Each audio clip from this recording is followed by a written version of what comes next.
What's going on, everybody? Andy here with the Rc BashTurds. I left my camera upstairs, so I'm using my cell phone.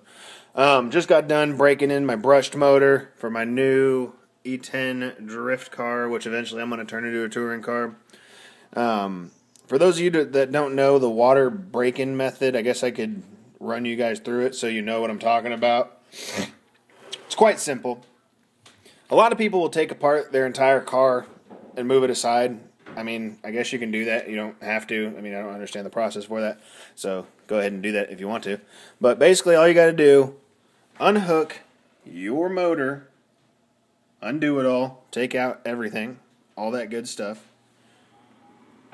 Leave it all hooked up like you normally would. You want to get some distilled water. The reason it's distilled water is because regular water has a lot of minerals and chemicals and things like that in it.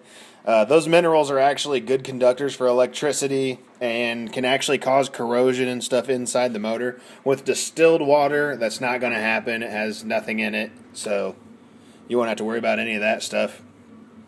And I don't know if you can see by looking at this cup, if you can see this ring right here. You'll see it all disappear. Got a little line right there. Those are all basically dust and brush particles. When you get your car stock, the brushed motor is not at all in any way sequential. It is, the brushes are actually kind of random. So there's a lot of friction in the motor, which you're actually losing power and you're losing efficiency that way.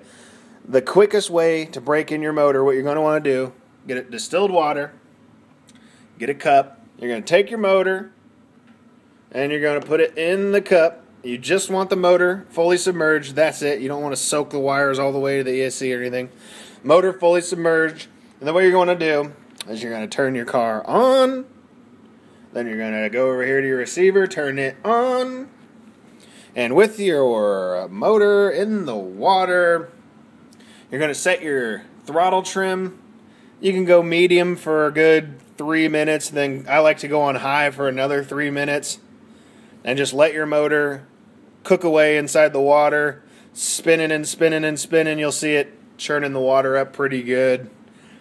Then whenever that's done, shut it off, pull it out.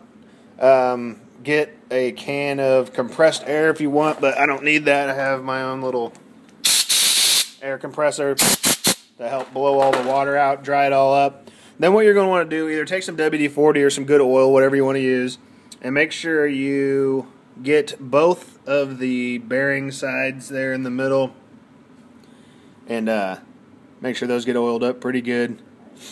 You can spray some electrical cleaner and wait for all that to soak out of there on the inside of the motor. I don't think you have to necessarily, but you can. So yeah, that's basically how I do my break-in method. So I'm going to put this all back together.